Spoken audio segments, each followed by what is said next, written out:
Nursing Care of Substance Use and Addictive Disorders. Module 4, Stimulants, Cannabis, and Other Substances. In previous modules, we focused heavily on depressants like alcohol and opioids. Now we shift to substances that speed the body up, or distort perception, or alter cognition in different ways. As nurses, your role is pattern recognition. Ask yourself, is this substance slowing the central nervous system? Is it stimulating the sympathetic nervous system, or is it distorting perception and reality? Understanding those patterns will help you anticipate complications, prioritize safety, and answer NCLEX questions correctly.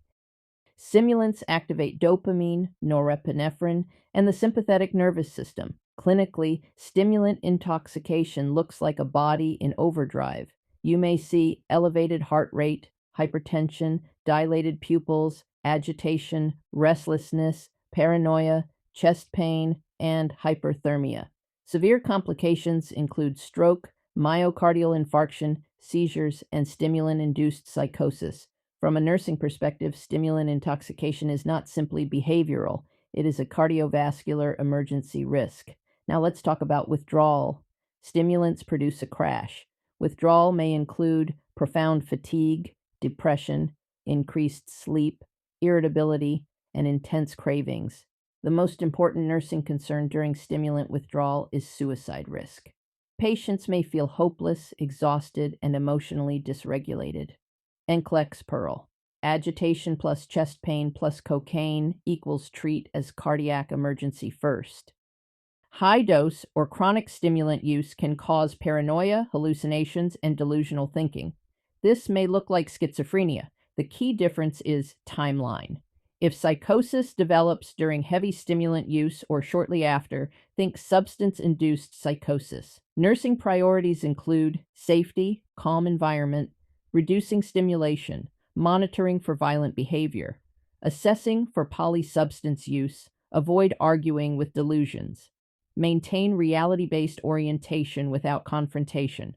Cannabis is often perceived as low risk, but clinically it still matters. THC affects memory, coordination, reaction time, and executive functioning. Intoxication may include relaxation, altered perception, impaired short-term memory, slowed reaction time, increased appetite.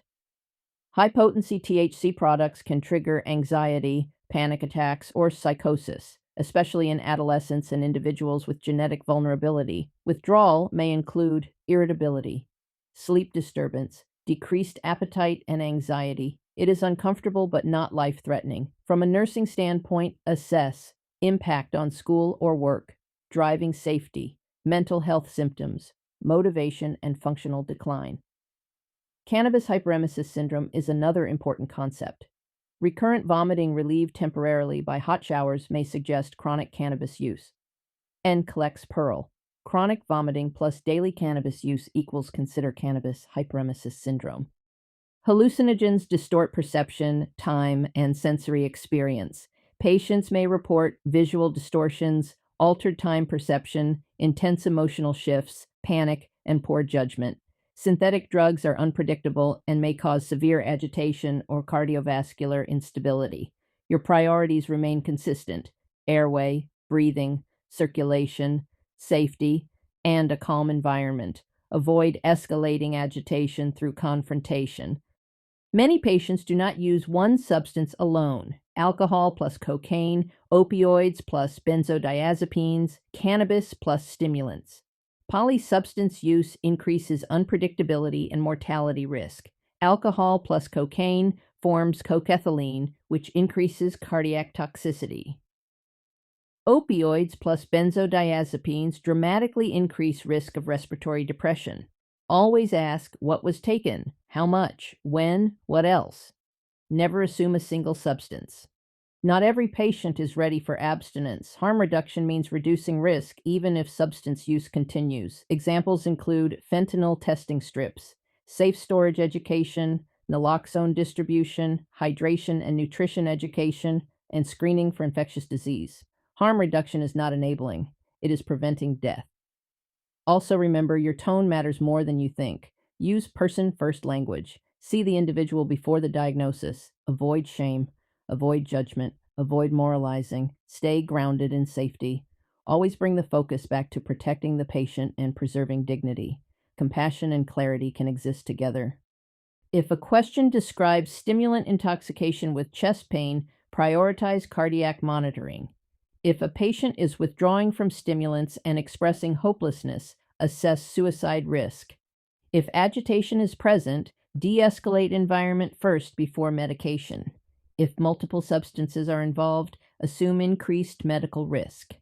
Stimulants speed the body up. Cannabis alters cognition and perception. Hallucinogens distort sensory experience. Polysubstance use increases unpredictability. Your role as a nurse is safety, stabilization, suicide screening, and non-judgmental assessment. In the next module, we shift from substances to therapeutic engagement, motivational interviewing, assessment skills, and family dynamics.